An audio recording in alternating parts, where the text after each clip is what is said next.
साहब, जून में हमने देखा कि 42% डेफिशिएंसी देखने को मिली है, और जुलाई में अब तक आप कितनी डेफिशिएंसी समझ रहे हैं? और अभी क्योंकि 7 दिन बचे हैं, तो ऐसे में क्या लग रहा है कि जिस तरीके से जून में डेफिशिएंसी देखने को मिली है, जुलाई में कितनी होगी ये डेफिशिएंसी? जो जून में, जैसे आप जानते हैं कि जून में तो हालत बहुत खराब थी, 40 to 60% की डेफिशिएंसी थी।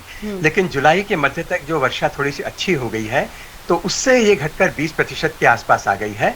और हो सकता है कि जुलाई बीतते बीतते ये जो डेफिशिएंसी है ये थोड़ी और कम हो जाएगी।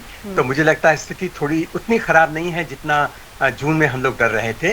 लेकिन फिर भी ओवरऑल प्रेडिक्शन पहले से थी कि करीब जितनी वर्षा अपेक्षित आम नॉर्मल साल में होती थी, उसके शायद 90% या 95% तक ही वर्षा इस साल होगी।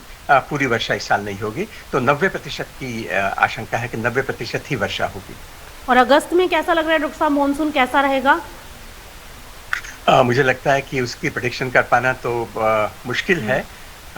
लेकिन कई बार ऐसा होता था, जो हम पिछले कुछ 10-15 साल का ट्रेंड देखें, तो जब जुलाई या जून में वर्षा कम हुआ करती थी, तो सितंबर में कई बार बहुत ज्यादा बारिश आ जाती थी और वो कंपनसेट करती थी।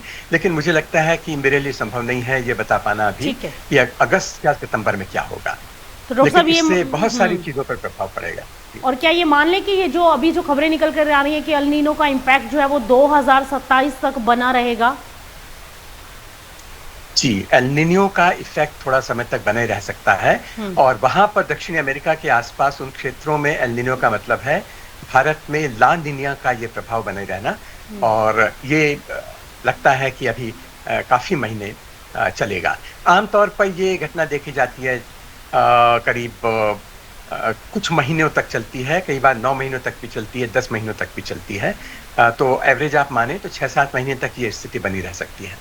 तो यानी कि ये माने कि जिस तरीके से ग्लोबल एनवायरनमेंट बन रहा है इस समय पर, ये हर साल हमें इसी तरीके से चौंकाते रहेंगे एल नीनो वाले इम्पैक्ट्स? नहीं, एल नीनो हर साल नहीं आता। पर सबसे खराब बात यह है कि हम कभी कभी सही नहीं बता सकते कि ये 2 साल के बाद आएगा या 7 साल के बाद। तो इसको ये बदलता रहता है 2 साल से लेकर 7 साल तक।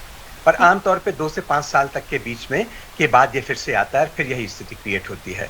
और क्यों एल नीनो आता है, जैसा मैंने कहा कि समुद्र का पानी प्रशांत महासागर में गर्म होने लगता है उसके कारण। लेकिन वो पानी क्यों गर्म होता है, और समुद्र और एटमॉस्फेयर जो हमारा वातावरण है, वायुमंडल है, इन दोनों के बीच का जुड़ाव, इन दोनों के बीच की कपलिंग कैसी है, इसको वैज्ञानिक समझने की कोशिश कर रहे हैं।